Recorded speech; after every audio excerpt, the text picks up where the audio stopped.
우리 이 시간에 함께 또 스스로를 축복하면서 우리 말씀으로 나아가도록 하겠습니다. 우리 두 손을 가슴에 모으시고요.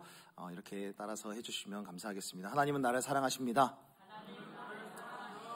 나는 그 사랑을 신뢰합니다.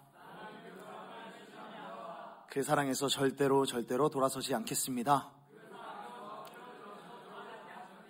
아멘.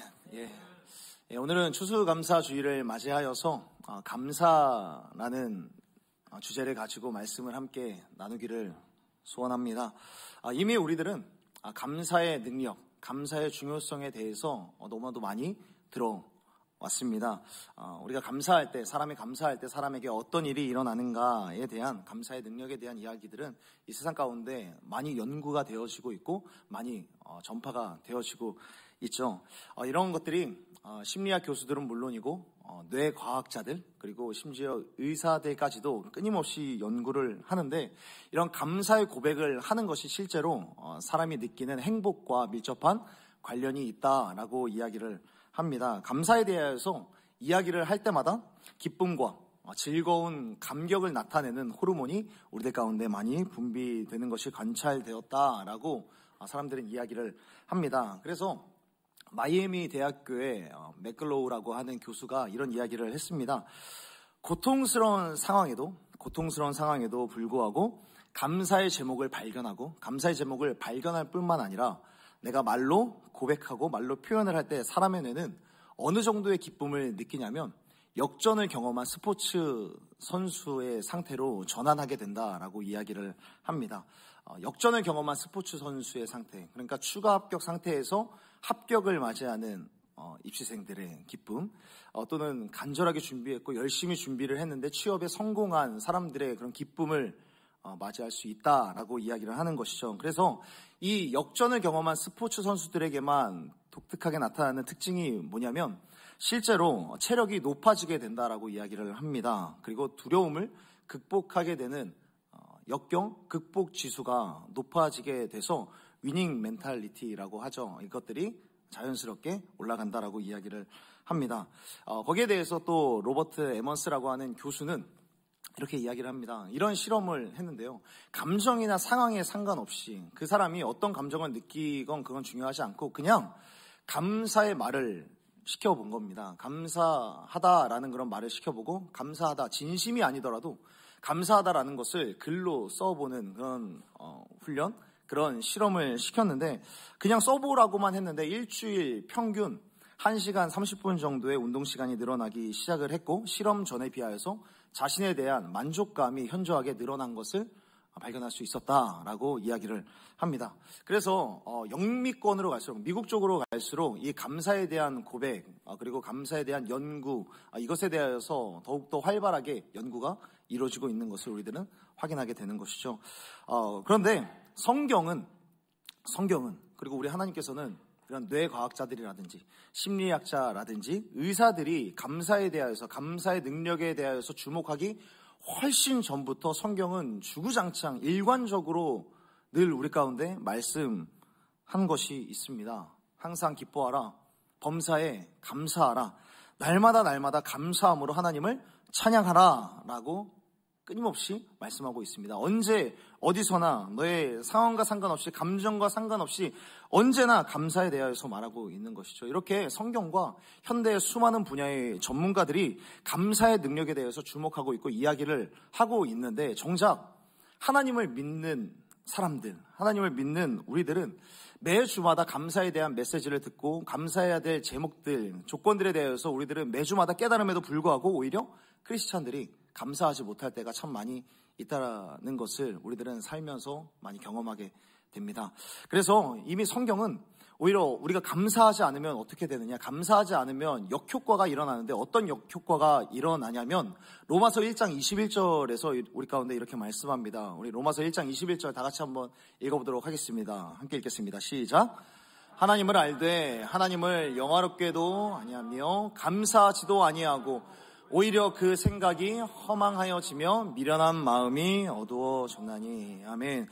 하나님을 알면서도 영화롭게 하지도 않고 하나님께 감사하지도 아니하면 사람들에게 어떤 일이 일어나느냐, 오히려 그들의 생각이 허망하여지고 미련한 마음이 어두워졌다라고 말씀하고 있습니다. 마음이 어두워지고 22절에 보면 어리석게 되었다라고 이야기를 합니다. 첫 번째로 허망하여졌다라는 것은 우리의 모든 생각과 모든 감정에 있어서 허무한 감정, 허무한 생각이 가득 찾아오게 되는 것이죠. 하나님께 감사하지 않으면 우리들은 우리 스스로 무슨 일을 해도 허무한 감정밖에 느낄 수가 없다는 것이죠. 그리고 두 번째로 하나님을 영화롭게도 감사하지도 아니하면 그들의 어리석은 마음이 어두워진다라고 이야기를 하는데 우리의 판단력이 흐릿해지면서 지혜가 사라지게 되는 것이죠. 우리가 구약성경의 사울 왕을 보면 질투에 사로잡힌 나머지 자신의 충직한 부하였던 다윗을 내쫓는 모습을 보게 됩니다. 충분히 잘 활용할 수 있음에도 불구하고 다윗을 내쫓게 됩니다. 이 다윗을 잘 활용하면 자신의 좋은 전력이 될 수 있음에도 불구하고 하나님께 감사하지 않고 그를 질투했을 때 그를 밀어내게 되죠. 그렇게 되면 자신의 정치적인 입지가 잘 다져질 거라고 생각은 했지만 사실상 마치 핵무기를 잃어버린 국가처럼 전력을 잃어버리게 됩니다. 그러니 마음 가운데 그리고 지혜 가운데 어두워지고 앞을 보지 못하기 때문에 결국에 무엇을 보지 못하느냐? 하나님을 느끼지 못하게 되는 겁니다. 감사하지 않으면 지혜가 어두워질 뿐만 아니라 어두워진 자신의 시선으로 인하여서 하나님이 곁에 있어도 하나님이 옆에 있어도 하나님께서 아무리 감동을 주어도 그 감동을 느끼지 못하는 것이죠. 하나님이 내 곁에 있지만 하나님을 느낄 수가 없는 것입니다. 감사하지 못하면 우리 가운데 이런 일들이 일어난다라고 로마서 1장에서 우리 가운데 말씀해주고 있습니다. 이렇게 성경은 우리에게 감사에 대해서 끊임없이 이야기를 하는데 우리들은 감사하지 못하고 하나님과 함께 살아가면서도 감동을 느끼지 못한 채 세상의 허무함과 어리석음에 빠져서 우리들의 지혜는 날로 어두워지게 되는 그런 일들을 충분히 경험하게 된다라고 우리 가운데 말씀합니다.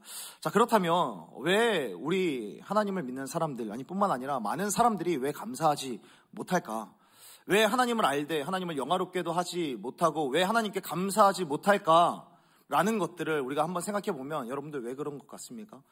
하나님께 우리들은 왜 감사하지 못할까요? 이것에 대해서 좀 세 가지로 한번 생각을 해봤는데요. 먼저 영적으로 우리가 생각을 해보면 하나님과의 관계에 있어서 우리가 하나님께 감사하지 못하는 이유는 하나님이 내 기대에 미치지 못하는 속도로 우리 가운데 일하기 때문은 아닐까 생각을 해보게 되는 것입니다. 하나님의 응답이 기대에 미치지 못하는 겁니다. 우리들은 하나님께 기도를 하면 또 하나님께 간절히 간구하면 하나님이 조금 더 빨리 포르쉐나 페라리처럼 조금 더 빨리 명스포츠카처럼 굉장히 빨리 일하기를 원하는데 우리가 실상 하나님이 일하시는 속도를 경험하게 될 때는 어떤 속도로 느낍니까? 타조라든지 킥보드 같은 아니면 그것보다 훨씬 더 느린 그런 것처럼 느낄 때가 굉장히 많이 있을 때 우리들은 하나님께 감사하지 못하는 것 같습니다. 여러분, 그런데 명스포츠카일수록 최고의 스피드 외에 반드시 두 가지를 중요하게 생각을 하는데 첫 번째는 안전장치이고요. 두 번째는 브레이크입니다. 차가 아무리 빨리 달려도 멈춰야 할 때 멈추지 않는다면 브레이크를 밟아야 되는데 브레이크를 밟았는데 서지 않는다면 그것은 그냥 도로 위를 달리는 살인 기계에 불과하는 것이죠. 포르쉐든 페라리든 안전장치나 브레이크가 제대로 되어 있지 않으면 그 회사에서는 그 자동차를 세상에 출시하지 않습니다. 사랑하는 여러분, 우리 하나님께서는 정확하신 분입니다. 하나님의 속도계, 하나님의 시간표는 우리들보다 훨씬 더 정확하다라는 사실을 믿는 저와 여러분이 되기를 간절히 소원하고 축복합니다. 우리가 느끼기에는 하나님의 그 속도계가, 하나님이 일하시는 속도가 정말 답답하고 너무 느리게 느껴질 수도 있지만 그 하나님의 속도계가 사실은 가장 빠르고 오히려 그것이 안전한 시간표라는 사실을 우리가 꼭 기억하기를 바라는 것이죠. 그렇기 때문에 하나님께서는 우리 가운데 원하는 것이 빠른 성공이라든지 빠른 응답을 원하시는 것이 아니라 바른 성공을 원하시는 것이고 바른 응답을 원하시는 것입니다. 그러므로 사랑하는 여러분, 간절히 바라기는 여러분들이 하나님께서 주시는 성공과 응답과 성취를 많이 맛보기를 원하는데요. 그것을 받아 누리면서도 그것을 받고도 교만하지 않고 타락하지 않고 끊임없이 하나님으로부터 쓰임받는 저와 여러분이 되기를 간절히 소원하고 축복합니다. 하나님의 타이밍을 그대로 믿고 그때가 가장 안전한 때이구나 라는 사실을 믿고 그 사실에 감사할 수 있는 여러분이 되기를 소원하고 축복합니다. 감사가 어려운 이유는 무엇일까? 영적으로는 기대에 미치지 못하는 그런 하나님의 속도 때문에 우리가 감사하지 못하는데, 또 한 가지로는 우리가 개인적으로 적용해 보았을 때 개인적으로 나 스스로 만족하지 못하기 때문에, 나 스스로에 대한 이상이 있기 때문에 우리들은 감사하지 못하는 것은 아닐까 생각을 해보게 되는 것입니다. 나 스스로 나에 대한 어떤 이상적인 모습, 완벽한 모습이 내 안에 어느 정도 있다라고 생각하는 그런 마음 때문에요. 나는 분명히 한 이 정도까지는 뭐든지 할 수 있을 것 같은데 막상 그것을 시도해 보니까 내가 이 정도까지밖에 안 되는 거예요. 그러면서 우리들은 불평하고 내 스스로 정죄를 하는 거죠. 아니, 나는 분명히 이 정도까지 할 수 있는데 왜 이거밖에 하지 못할까라고 하면서 자신을 향하여서, 나에 대해서 평가를 하는데 굉장히 박하게 판단할 뿐만 아니라 내 스스로를 정죄하는 것입니다. 동서고금을 막론하고 성취를 많이 한 사람, 이것저것 성취를 많이 한 사람들이 오히려 자신을 혹독하게 몰아세우는 사람들이 많다는 것을 여러 연구 자료를 통하여서 우리들에게 말씀하고 있습니다. 우리가 성취의 단계에 도달했음에도 불구하고 여러 가지의 성취를 하게 되다 보면 오히려 내가 성취한 것들에 집중하기보다 내가 그럼에도 불구하고 성취하지 못한 것들에 우리들은 많이 시선이 분산이 된다는 거죠. 나는 충분히 다른 것도 이만큼 도달할 수 있을 것 같은데, 나는 나 정도면 이 정도는 또 할 수 있을 것 같은데, 여러 가지 시도를 하지만 이루지 못한 것들이 너무나도 많이 보이는 겁니다. 그래서 완벽주의를 가진 사람들이 불만족이 높고 자신에 대한 이상이 높아서 오히려 자신에 대한 불안이 많고 스스로를 사랑하지 못하는 모습들이 굉장히 많이 있다는 겁니다. 그렇기 때문에 무언가를 이루어도 감사하지 못하고 더 많은 것을 이루어야 한다라는 그런 욕심이 내 스스로 자리 잡게 되는 것이죠. 그런데 문제는 이러한 자기를 향한 불만족, 자기를 향한 불평이 자기에게만 끝나면 되는데 그 불평이 어느새 다른 사람에게도 향한다라는 것이 더욱더 큰 문제인 것이죠. 완벽주의자들에게 최악의 문제는 다른 사람들을 향한 사랑과 공감 능력이 사라지는 데 있는 거죠. 스스로에게 불안이 있고 스스로에게 불만이 있고 스스로를 정죄하는데 그것이 나에게만 향하는 것이 아니라 다른 사람들을 향하여서도, 다른 사람들조차 내 기대에 미치지 못하기 때문에 다른 사람들을 향하여서도 불평의 대포들을 막 쏘고 있는 것이죠. 그래서 지금은 고인이 되신 하용조 목사님은 설교 시간에 이런 이야기를 하신 적이 있습니다. 세상이 싫은 사람, 어른이 미운 사람이 있습니까? 직장 교수라든지 그리고 직장 상사라든지 여러 사람들이 싫은 사람들이 혹시 있으십니까? 가만히 잘 생각해 보십시오. 정말 그 사람들이 싫은 것이 아니라 나 자신이 싫은 것이 아닐까요? 라고 질문을 하면서 설교를 하셨던 적이 있습니다. 하나님은 우리 가운데 너의 이웃을 사랑하라라고 말씀을 하실 때 너의 이웃을 네 몸과 같이 사랑하라라고 말씀하셨습니다. 그러니까 나 자신을 사랑하지 못하면 다른 사람도 결단코 사랑하지 못한다라는 겁니다. 나를 사랑할 수 있을 때 다른 사람을 내 몸과 같이 귀하게 사랑할 수 있다라는 것이죠. 그런데 우리들은 나 자신을 싫어하기 때문에 다른 사람도 사랑할 수 없고 그런 모습이 계속해서 보이다 보면 우리들은 결국에 감사하지 못하는 그런 삶이 될 수도 있다라는 겁니다. 감사가 어려운 이유, 마지막 세 번째로는, 첫 번째로는 기대에 미치지 못하는 하나님의 속도 때문에 우리들은 감사가 참 어렵고요. 두 번째, 개인적으로는 스스로에 대한 완벽주의와 이상적인 높이가 있기 때문에 우리들은 감사하지 못하는데, 세 번째로는 나와 맞지 않는 사람들이 많이 있을 때 우리들은 참 감사하지 못하는 것 같습니다. 우리들 주변에는 냉장고같이 언제나 냉정한 사람들이 있습니다. 또는 화라산과 같이 언제 터질지 모르는 그런 사람들이 있고요. 또 블랙홀 같은 사람들이 있습니다. 한번 만나면은 내 기운이 몽땅 빼앗겨서 한 2시간, 3시간 정도는 아무것도 안 하고 쉬어야 되는 그런 사람들이 있고, 낄 바가 안 되는, 낄 때 끼지 못하고 뭐 빠져야 될 때 그때를 알지 못하는 그런 찹쌀떡 같은 그런 사람들이 우리 주변에 너무나도 많이 있는 거죠. 그런 사람들이 있을 때 우리들의 에너지를 쏟게 되고, 그런 사람들이 왜 내 주변에 왜 하필 이런 사람이 있을까? 왜 내 주변에 이런 냉장고 같은 사람이 있어서 내 마음을 다 공감해 주지 못할까? 우리들은 불평하게 되는 것이죠.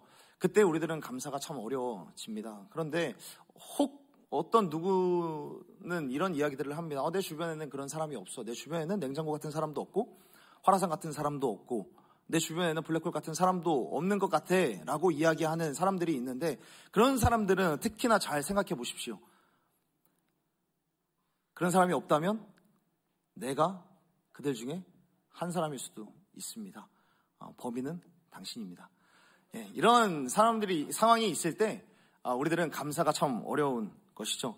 이렇게 감사가 어려운 이유들이 참 영적으로나 개인적으로나 관계적으로나 이렇게 많이 포진되어 있는데, 그럼에도 불구하고 성경은 우리 가운데 끊임없이 말씀하고 있습니다. 우리 가운데 요구하는 것이 있는 거예요. 기대에 미치지 못하는 속도에 우리가 감사하지 못하고, 개인적으로도 스스로의 완벽주의와 이상주의에 갇혀서 내가 하나님께 감사하지 못하고, 내 주변에 나와 맞지 않는 사람들이 있지만 그럼에도 불구하고 하나님께서는 우리 가운데 말씀합니다. 모든 것에 감사해라. 우리에게 감사하라 라고 말씀하고 있습니다. 왜냐하면 그럼에도 불구하고 감사를 할 때, 그럼에도 불구하고 감사의 초원을 내달릴 때 하나님께서는 우리 가운데 놀라운 열매를 우리 가운데 맺게 해주실 것이기 때문에 우리들에게 감사하라 라고 말씀하고 있는 것이죠. 그리고 그 본문의 말씀이 오늘 우리가 함께 읽었던 말씀입니다. 오늘 말씀을 우리 함께 다시 한번 좀 읽어봤으면 좋겠습니다. 오늘 말씀 시편 100편의 4절 말씀입니다. 우리 함께 읽겠습니다. 시작. 감사함으로 그에게 감사하며 그의 이름을 송축할지어다. 아멘. 오늘 본문을 보면은 감사하면 하나님이 계시는 곳에 문이 열린다라고 이야기를 하는 겁니다. 감사함으로 그 문에 들어간다라고 이야기를 하는데, 그의 문에는 누가 있느냐? 하나님이 계시는데, 하나님이 계시는 곳에 들어가기 위해서는 문이 있는데 문을 열어야 되는데, 그 문을 여는 키가 뭐냐? 바로 감사라는 것이죠. 감사함으로 하나님 계시는 곳에 문을 열고 들어가서 하나님과 함께 교제하며 하나님과 즐거운 동행을 이뤄갈 수 있다라고 말씀하고 있는 겁니다. 그런데 우리가 착각하는 것이 뭐냐면, 문이 있다고 해서 다 들어갈 수 있다라고 착각을 하는 거예요. 문이 있는데 그 문을 통해서 들어가는 것이 굉장히 쉽다라고 생각을 해요. 제가 지난 주 중에 담임 목사님이 계시는 목양실에 들어가야 될 시간이 있었습니다.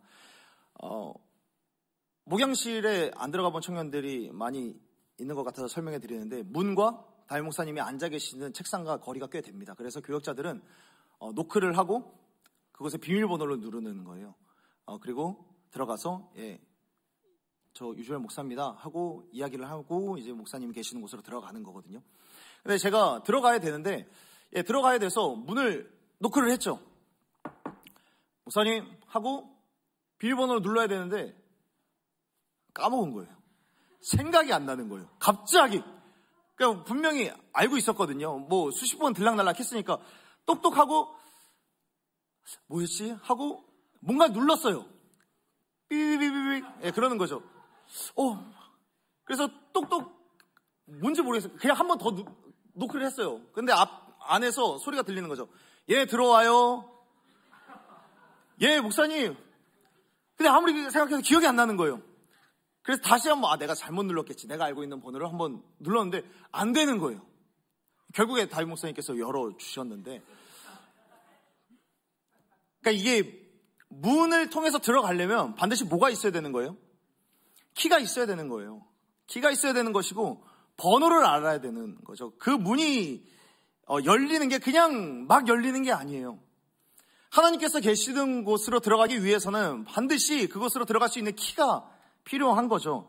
여러분, 문이 있다고 해서 다 들어가는 것이 아닙니다. 하나님과의 교제, 하나님의 임재가 가득한 곳으로 들어가는 문은 우리가 어떻게 들어갈 수 있느냐? 오늘 본문에서 말씀하고 있는 것이죠. 감사함으로 그의 문에 들어가며, 하나님께서 계시는 곳을 어떻게 들어갈 수 있는가? 그 문을 어떻게 열 수 있는가? 감사함으로 우리들은 그 문을 열 수 있다라고 말씀하고 있는 겁니다. 사랑하는 여러분, 간절히 소원하기로는 여러분들이 감사할 때 여러분들의 인생 가운데 하나님의 임재가 가득한 것을 경험하게 되기를 간절히 소원하고 축복합니다. 그런 의미에서 감사는 천국의 문을 여는 열쇠가 되는 것입니다. 감사는 천국의 문을 여는 열쇠가 되는 거예요. 반대로 불평과 원망은 지옥의 문을 여는 열쇠가 되는 것이죠. 여러분들은 반드시 인생 가운데 이 두 가지 열쇠 중에 한 가지는 반드시 갖게 될 것입니다. 감사로 천국의 문을 여는 사람이 될 것인가, 불평과 원망으로 지옥의 문을 열 것인가? 축복합니다. 여러분이 감사의 열쇠로 천국의 문을 열고 천국의 보화가 여러분들 가운데 가득 채워지는 아름다운 인생이 되기를 간절히 소원하고 축복합니다. 그러므로 지금 당장 감사를 시작하십시오. 감사함으로 예배할 때 여러분들의 인생이 더욱더 밝게 빛날 줄로 믿습니다. 그러므로 지금 당장 오늘 집으로 돌아가시기도 전부터 예배를 나가면서부터 이 예배 시간에도 중간중간 끊임없이 감사를 고백하는 여러분들이 되기를 간절히 소원하고 축복합니다. 그렇다면 여러분, 우리가 어떻게 감사를 할 수 있을까? 그것이 문제겠죠. 방금 전에 살펴본 대로 우리가 쉽게 감사를 하지 못하는 그런 경우들이 있지 않습니까? 감사를 해야 되는 건 알겠는데 감사의 사람으로 살아가는 것이 참 쉽지가 않은 거죠. 어려운 조건들과 상황들이 내몰릴 때마다 우리들은 감사하기가 참 어려운 겁니다. 그렇다면 우리들은 어떻게 감사하며 하나님께 나아갈 수 있을까? 감사를 통하여서 천국의 문을 열어야 되는데 그 감사를 할 수 있는 비결은 무엇일까? 오늘 본문에서 이어서 이렇게 말씀하고 있습니다. 오늘 본문에서 우리 다시 한번 좀 읽어봤으면 좋겠는데요. 우리 함께 다시 한번 읽도록 하겠습니다. 시작. 감사함으로 그의 문에 들어가며 찬송함으로 그의 궁정에 들어가서 그에게 감사하며 그의 이름을 송축할지어다. 여기 보면 감사와 계속해서 짝을 이루고 있는 하나의 문구가 있습니다. 감사함으로 그의 문에 들어가야 되는데 무엇을 하면서 그의 궁정으로 들어가야 한다라고 말씀하고 있습니까? 찬송함으로, 송축함으로, 감사와 짝을 이루고 있는 문구가 계속 있는 거예요. 찬송함으로, 송축함으로. 우리들은 하나님을 찬송할 때, 하나님을 송축할 때에 감사할 수 있고 천국의 문을 열고 들어갈 수 있는 것입니다. 시편 103편 1절에서도 이렇게 말씀합니다. 내 영혼아 여호와를 송축하라. 내 속에 있는 모든 것들아 여호와를 송축하라 라고 말씀하고 있습니다. 감사의 사람으로, 감사하는 사람이 되어서 천국의 문을 열 수 있는 비결은 무엇이냐? 지금 당장 찬양을 시작하는 것입니다. 우리 그래서 가슴에 손을 얹고 스스로를 축복하며 또 자기 스스로를 선포하며 이렇게 따라서 해주셨으면 좋겠습니다. 찬양을 시작해야 합니다. 다시 한번요. 찬양을 시작해야 합니다. 그리고 나의 영혼 가운데 이렇게 명령하셨으면 좋겠습니다. 내 영혼아 여호와를 송축하라. 내 영혼아 여호와를 송축하라. 아멘. 지금 당장 찬양을 시작해야 하는 것입니다. 그때에 우리들은 감사할 수 있고 그 감사를 통하여서 천국의 문을 열고 나아갈 수 있습니다. 그런데 여러분, 우리들이 찬양을 해야 되는 것도 잘 알고 있는데 찬양하기가 참 어려운 순간들이 있습니다. 우리의 기도가 계속해서 그 응답이 지연될 때, 그리고 상황이 끊임없이 좋지 않아질 때, 그리고 마음이 지치고 힘든 일들이 계속해서 쌓일 때 우리가 사실 하나님을 찬양하는 것이 굉장히 힘든 시간처럼 느껴질 때가 있는 것이죠. 여러분 한번 손을 들어서 한번 표현해 주시겠습니까? 뭐 질문할 것도 아니고요, 뭐 어렵게 하는 것도 아닌데요. 우리가 예배 시간에 오면은 한 20분에서 오늘 한 정확하게 27분 찬양을 했더라고요. 27분 찬양을 하는데 여러분 이 찬양을 할 때 시작을 하면 좀 느린 찬양을 하다가 좀 미디엄 템포로 갔다가 좀 빠른 찬양을 하지 않습니까? 빠른 찬양을 하다가 이제 기도 시간이 되고 이제 찬양이 끝나갈 때쯤이 되면 다시 한번 느린 템포의 찬양을 하게 되는데 이 둘 중에 하나만 선택을 하는 겁니다. 나는 빠른 찬양이 더 좋다 하시는 분 한번 손 한번 들어주시겠어요? 나는 빠른 찬양을 하는 게 손 안 드는 사람 지목할 겁니다. 예, 나는 느린 찬양이 더 좋다. 나는 느린 찬양, 내 어떤 기도의 제목을 담은 어떤 서정적인 가사가 담겨진 느린 찬양이 좋다. 예, 감사합니다. 우리나라 대부분의 사람들이 느린 찬양을 좀 좋아한다고 합니다. 느린 찬양. 왜 느린 찬양을 좋아할까? 좀 여러 사람들이 우스갯소리로 이런 소리를 합니다. 우리나라에는 코리안 타임이 좀 있지 않습니까? 그래서 예배를 늦는 거죠. 예배를 늦으니까 늦게 오면 제가 아까 말씀드리지 않았습니까? 찬양이 끝나갈 때쯤에 느린 찬양을 한다. 그러니까 예배 시간에 오면은 늘 늦으니까 빠른 찬양은 다 끝나고 느린 찬양을 하는 시간에 도착을 하는 거예요. 그래서 내가 부를 줄 아는 게 느린 찬양밖에 없다. 그래서 느린 찬양을 좋아하는 사람들이 굉장히 많이 있다라고 이렇게 우스갯소리를 하는데 여러분들은 그렇지 않잖아요. 여러분들은 다 처음부터 다 있어서 빠른 찬양이건 느린 찬양이건 다 함께 부르게 되는데, 우리들이 왜 이렇게 느린 찬양을 좋아하게 될까? 사실 영적으로 우리가 침체하게 되고 또 마음이 어려워지게 되면 빠른 찬양을 하는 게 그렇게 쉽지가 않아요. 빠르고 신나는 찬양을 부르는 것이 쉽지 않은 거죠. 그래서 우리들은 그냥 늘상 이런 찬양이 좋은 거예요. 우리의 마음이 담겨. 내가 마음이 좀 힘든 거죠. 나의 눈물의 기도 잊지 않고 있으니, 이런 눈물. 주 나의 모습 보내 상한 나의 마음이 상한 자, 이런 거. 예수 나의 좋은 치료자. 그러니까 뭔가 데미지를 입은 상태에서 찬양을 하는 거가 많이 익숙하다는 거죠. 데미지를 입고 뭔가 마음이 불편한 상태에서 마음이 좀 상한 심령으로 와가지고 찬양을 하는 경우들이 많이 있는 겁니다. 그래서 빠른 찬양보다는, 빠른 찬양도 뭐 찬양 빠른 대로 의미가 있고, 그 빠른 찬양도 당연히 좋은 찬양이고, 느린 찬양도 늘 좋은 찬양으로 우리가 하나님께 올려드릴 수 있는 건데, 우리들은 그냥 늘상 하나님 앞에서 서면은 뭔가 마음이 상한 자여야 되는 것 같은 거예요. 뭔가 내 감정이 불편한 상태에서 찬양을 하게 되는 그런 경우들이 많이 있는 거죠. 그런데 오늘 본문 우리가 읽지는 않았지만 시편 100편 1절에서 보면 이렇게 말씀을 합니다. 1절에서 온 땅이여 여호와께 즐거운 찬송을 부를지어다. 온 땅이여 여호와께 즐거운 찬송을 부를지어다. 여기에서 찬송을 부를지어다. 그리고 성경에 보면은 여호와를 찬양하라 라고 이야기를 할 때 그 찬양하라의 원어를 보면 우리들이 잘 알고 있는 원어입니다. 할렐루야라고 하는 원어를 쓰죠. 할렐루야에서 여기에서 야는 여호와 하나님을 나타내는 거고요.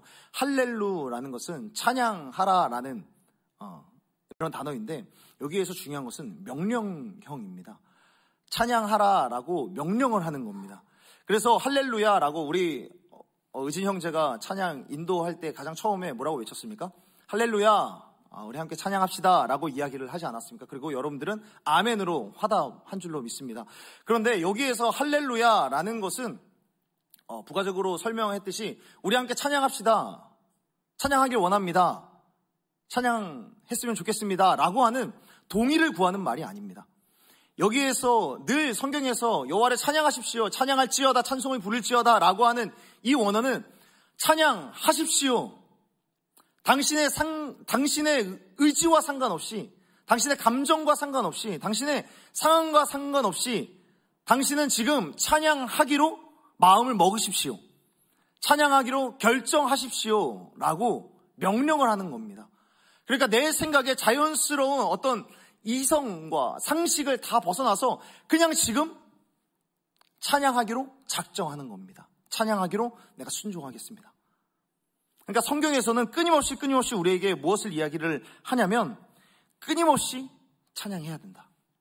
너는 너의 감정과 상관없이 끊임없이 너는 찬양해야 돼. 이것이 찬양을 올려드리는, 찬양하는 사람에게 주시는 하나님의 성경의 매뉴얼입니다.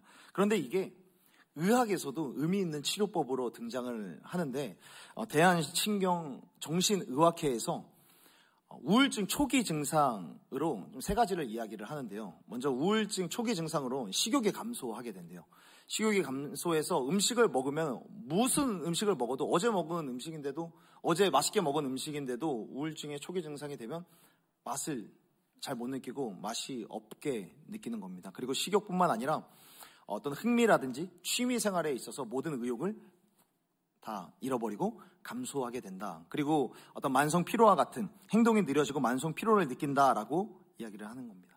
그러니까 초기 우울증에 걸리게 되면 모든 의욕이 다 사라져 간다라고 이야기를 하는데, 이 대한신경정신의학회에서 이런 초기 우울증, 중증은 어쩔 수 없는데 초기 우울증을 치료하는 효과로 효율적인 것은 어떤 거가 있냐면, 음식을 먹으면 그냥 그것이 어떤 맛이든 정말 맛없는 카레 같은 거 아니면은 맛있다라고 이야기를 하는 겁니다. 우리 청년들 중에도 음식을 카레를 좋아하는 청년들 의아하게 쳐다보시는데요. 저는 카레를 싫어해서요. 그러니까 웬만한 음식을 먹으면, 그냥 음식을 먹으면은 그냥 맛있다, 맛이 있든 없든 그냥 맛있다라고 이야기를 하는 것만으로도 치료에 효과가 있다는 거예요. 우리 교회 청년들 중에서도 그러니까 리액션이 있는 청년들 있잖아요. 우리 수빈 자매 같은 경우는 뭐 먹으면은 너무 야무진 거지, 막 너무 맛있는 거지. 그냥 사실 먹어보면 정말 그렇게까지 아니거든요. 근데 이렇게 리액션이 있는 청년들, 그런 청년들이 있으면은 우울증 절대 안 걸립니다. 그렇게 이야기를 하면, 그렇게 리액션을 하면 우울증에 많은 도움이 된다라고 이야기를 하고요. 또 두 번째로는 자연을 보면서 경탄을 하는 거예요. 자연을 보면서 별거 아닌데도 경탄을 하는 거죠. 우리 중에도 그런 사람들 있죠. 그거는 나이랑 상관없이 그냥 이런 것도 한번 해보시는 것도 좋아요. 하늘을 보면서 사진도 한번 찍어보는 거예요. 그런데 이게 막 어제 하늘 다르고 오늘 하늘 다른 거 아니거든요. 제가 금요일에 인스타를 하나 올렸습니다. 금요일에 인스타 스토리를 하나 올렸는데 눈이 오더라고요. 눈이 와서 너무 좋은 거예요. 눈이 오니까 괜히 설레고. 그래서 딱 찍었는데 눈이 오는 것도 사실 이거에 대해서 안 좋게 생각하는 사람도 있잖아요. 지금 군인들 같은 경우는 아마 눈 내릴 때부터 아마 욕을 했을 거예요. 하늘에서 쓰레기가 내리는구나, 또 치워야 되는구나 라고 생각하면서 욕을 했을 텐데, 그리고 저만 하더라도 38년 동안 눈을 안 본 게 아니잖아요. 매해 보는 눈인데 그 눈을 보면서 제가 좋아할 이유가 뭐가 있겠습니까? 더군다나 저는 철원이라는 곳에서 눈을 정말 지겹게 많이 봤거든요. 눈을 어느 정도로 봤냐면 눈을 웬만해서는 기구로는 못 치우는 거예요. 트랙터를 동원을 해가지고 늘 치워야 되는 그런 곳에서 눈을 봤는데, 어저께 그냥 눈을 보는데, 저는 이제 수원 사람이니까 이제 눈을 봐도 너무 아름다운 거예요. 눈을 보면서 이쁘다 생각을 하는 거예요. 그렇기 때문에 저는 우울증이 아닙니다. 그래서 이런 것들을 보면서 그냥 경탄하는 거예요. 경탄하는 거. 그리고 세 번째로 노래를 듣거나 노래를 부르는 거죠.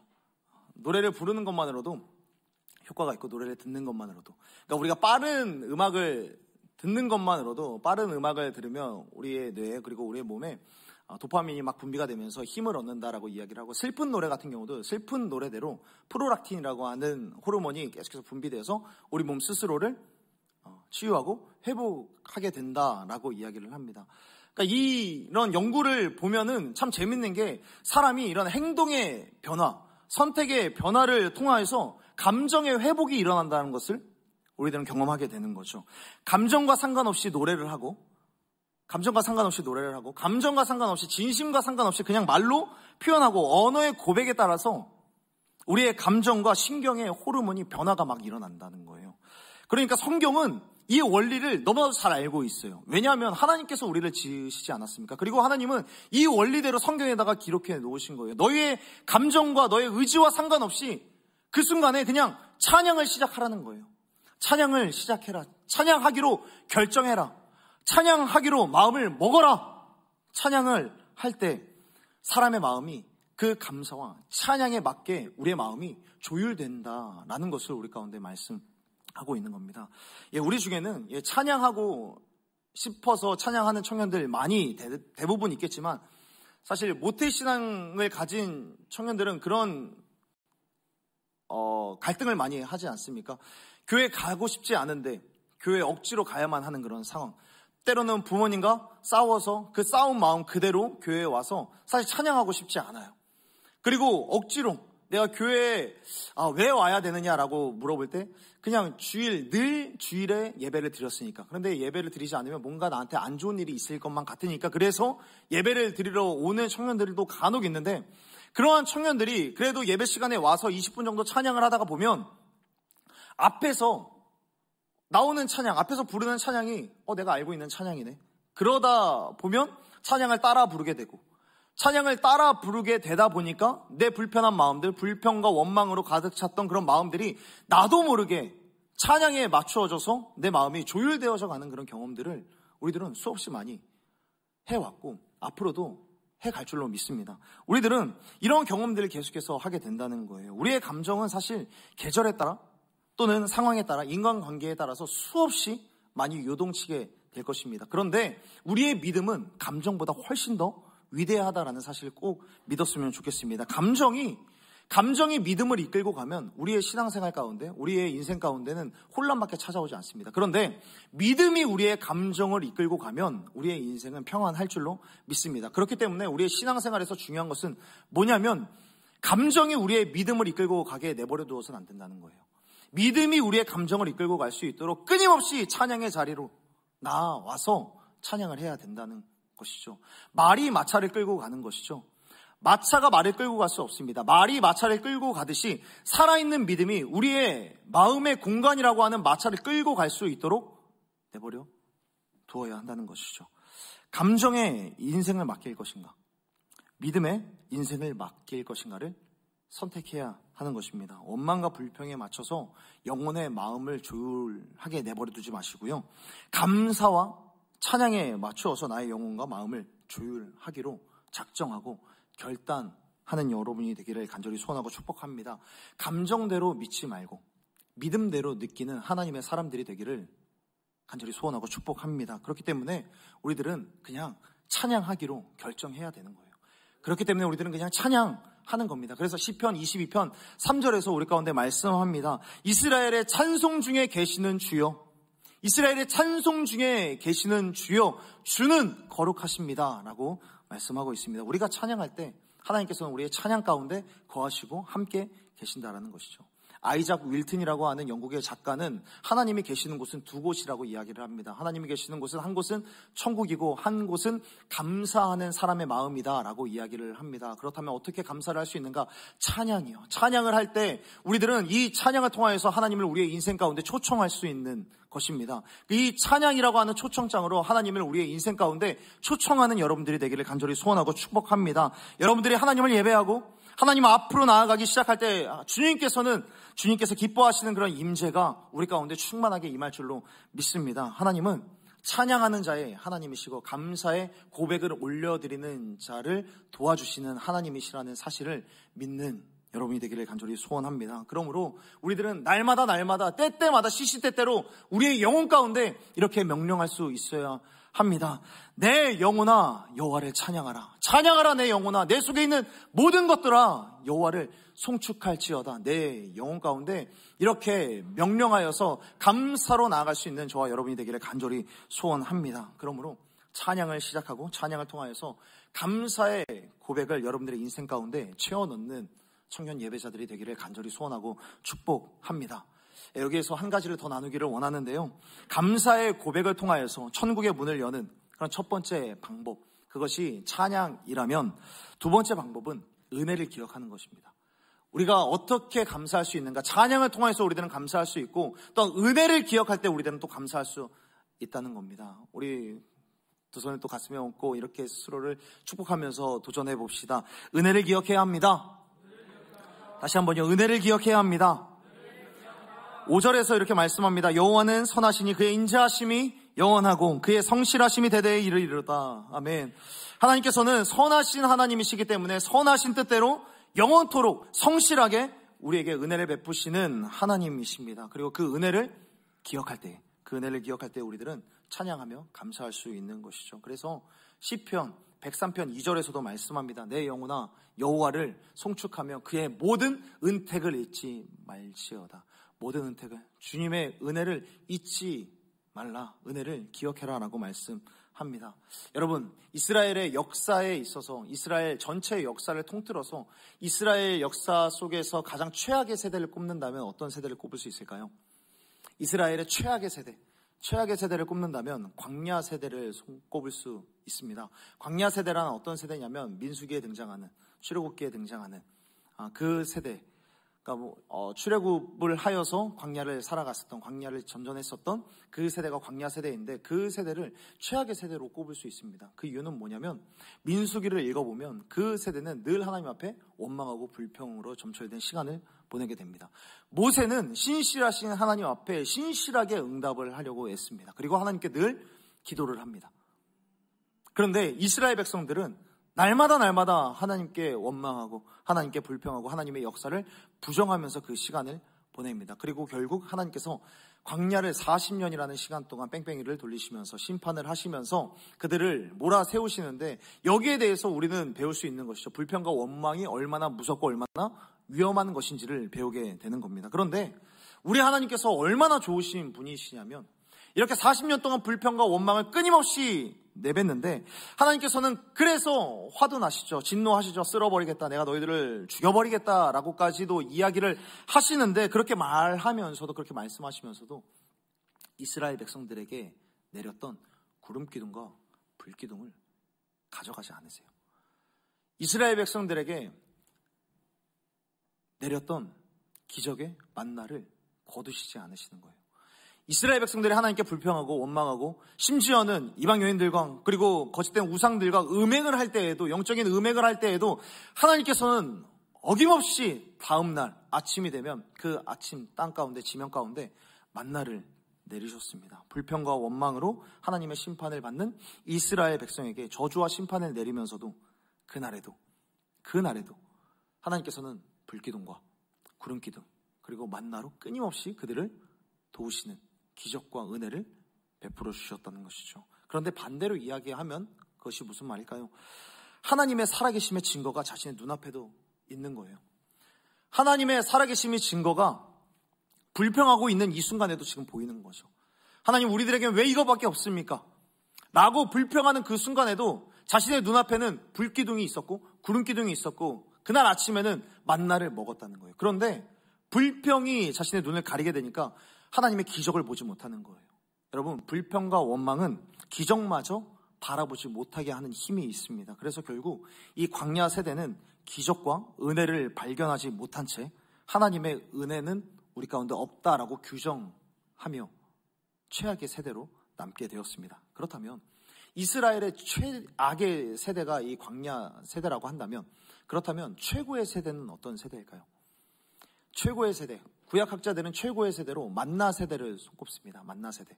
만나 세대라는 것은 여전히 똑같이 광야에서 머물던 그 곳에서 태어난 세대인데, 광야를 살던 그 광야 세대의 2세들이 바로 만나 세대입니다. 그러니까 여호수아와 함께 했었던 사람들이 만나 세대였던 것이죠. 그런데 이 만나 세대가 태어날 때 굉장히 중요한 것이 있는데, 그들은 태어날 때부터 태어난 곳이 광야예요. 태어난 곳이 광야이지만 동시에 구름기둥과 불기둥이 태어날 때부터 있었습니다. 태어날 때부터 아침에 지면이 만나로 가득 찬 것을 태어날 때부터 목격을 한 사람들입니다. 그러니까 이 사람들 입장에서 구름기둥과 불기둥이 기적처럼 느껴지겠습니까? 그냥 일종의 자연현상처럼 당연한 겁니다. 그냥 태양이 뜨듯이, 달이 뜨고 별이 뜨듯이 그냥 당연했던 거예요. 만나 세대에게 있어서 구름기둥과 불기둥, 어떤 이 기적적인 일들은 그냥 당연하게 있었던 것이죠. 여러분, 우리들 중에 어느 누가 태양을 보면서 달을 보면서 신기하게 생각을 합니까? 그냥 당연히 있는 것처럼 생각하지 않습니까? 만나 세대도 구름기둥과 불기둥, 하나님의 은혜와 하나님의 기적이 당연하게 여겼던 것이죠. 사람들은 태어날 때부터 있었던 것, 그리고 그것이 반복되면 소중한 줄을 모르는 거예요. 당연한 것들에 대해서는 하나님의 역사라고 생각하지 않는다는 것이죠. 그런데 이 만나 세대는 태어날 때부터 있었던 일종의 자연현상이라고 여길 수 있었던 것들, 그런 것들을 보면서 하나님을 생각했다는 거예요. 일종의 어떤 자연현상처럼 느껴질 수도 있는 것, 그것들을 보면서 하나님께 감사하는데, 그 이후에 그 만나 세대가 여호수아서를 읽어보잖아요. 그럼 여호수아서를 읽어보면 아이성 앞에서 아간의 범죄로 인하여서 불순종하고, 그리고 아이성 앞에서 패배한 그 기록 외에 그 어떤 곳에서도 하나님 앞에 불순종하고 하나님 앞에 반역하고 하나님 앞에 불평하고 원망했었던 기록들을 찾아볼 수 없습니다. 그러니까 이 만나 세대는 사실 참 억울한 것들이 많은 거예요. 있었던 구름 기둥도 사라졌고, 있었던 불기둥도 사라졌고, 있었던 먹을 것들이 다 사라진 겁니다.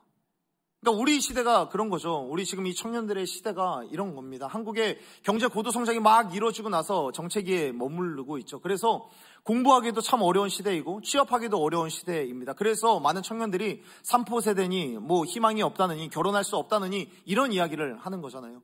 그런데 여호수아서에 나타난 이 만나 세대 같은 경우가 이런 거예요.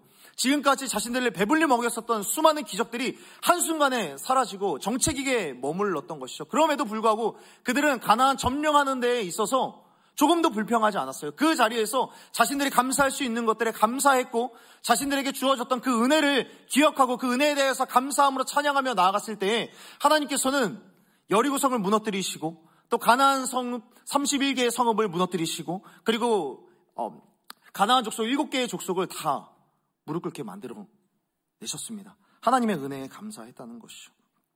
사랑하는 여러분, 이 시대와 이 세대가 아무리 힘들어도 하나님께서는 감사하는 그런 사람과 함께 하시기 때문에 감사함으로 이 세대를 돌파하는 저와 여러분이 되기를 간절히 소원합니다. 그렇기 때문에 우리는 이미 존재하고 있는 구름기둥과 불기둥, 만나와 같은 은혜와 하나님이 내게 주신 사랑의 흔적, 은혜의 흔적을 발견할 수 있어야 합니다.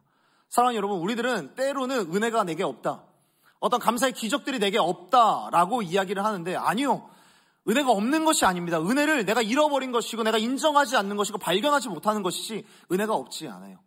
하나님의 말씀 중에 하박국서를 보게 되면 이런 말씀이 있습니다. 여호와의 영광을 인정하는 것이 온 세상에 가득할 것이다. 여호와의 영광은 이미 온 세상에 있습니다. 여호와의 영광은 온 세상 가운데 가득한데 여호와의 영광을 인정하는 사람들이 그렇게 많지 않다는 거예요. 여호와의 영광을 발견하는 사람들이 그렇게 많이 있지 않다라는 겁니다. 우리의 인생이 그런 것이죠. 우리 안에 감사할 것 참으로 많이 있습니다. 많이 있는데 많은데 감사하고 찬양하는 것을 발견하지 않아요. 발견하려고 하지 않습니다. 불평의 안대에 가로막혀서 불기둥과 구름기둥이 보이지 않는 겁니다. 발견하지 못하는 거죠. 사실 없는 것이 아니라 잃어버린 것이고 내가 발견하지 않고, 아니 발견하려고도 하지 않는 그런 모습들이 우리 가운데 많이 있다는 것이죠. 그러므로 사랑하는 여러분, 우리에게 주어진 그 은혜를 없다 말하지 않고 은혜를 내가 잃어버렸으니 은혜를 발견할 수 있는 내가 되게 해달라고 날마다 기도할 수 있는 여러분이 되기를 간절히 소원하고 축복합니다. 나의 눈을 열어주셔서 그 은혜를 기억하며 감사함으로 천국의 문을 여는 내가 되게 해달라고 하나님 앞에 날마다 간구하며 나아가야 하는 것입니다. 여러분, 말씀을 정리하겠습니다. 우리는 감사함으로 하나님이 계시는 곳으로 나아가서 하나님과 즐거이 교제하고 천국의 기쁨을 누릴 수 있습니다. 그렇다면 우리가 어떻게 감사할 수 있겠습니까? 날마다 찬양을 하는 것입니다. 찬양하기로 결정하고 지금 당장 찬양을 시작하는 것입니다. 내 기분이 어찌됐건, 내 감정이 어찌됐건, 내 상황이 어찌됐건 지금 당장 할렐루야 하나님을 찬양하기로 결정하는 겁니다. 내 영혼아 여호와를 송축하라. 내 속에 있는 모든 것들아 여호와를 송축하라. 내 스스로에게 선포하고 그렇게 날마다 찬양하는 것입니다. 그렇게 찬양할 때 우리들은 감사로 나아갈 수 있고 그 감사를 통하여서 천국의 문을 열고 하나님과 즐거이 교제할 수 있는 것입니다. 그리고 지금까지의 은혜를 기억하는 것입니다. 지금까지 나에게 베풀어 주신 그 은혜가 무엇인가, 그 은혜를 발견하는 것입니다. 내가 혹여나 잃어버렸다면, 없다 말하지 말고 잃어버렸다라고 한다면 그 은혜를 찾을 수 있는 눈을 주십시오. 은혜를 발견해보고 세워보면서 감사하는 것입니다. 그때 우리들은 온전히 감사할 수 있고 그 감사함으로 하나님 계시는 곳으로 문을 열고 들어갈 수 있는 것입니다. 그러므로 이 시간에 우리가 함께 찬양하며 나아가기를 소원하며 우리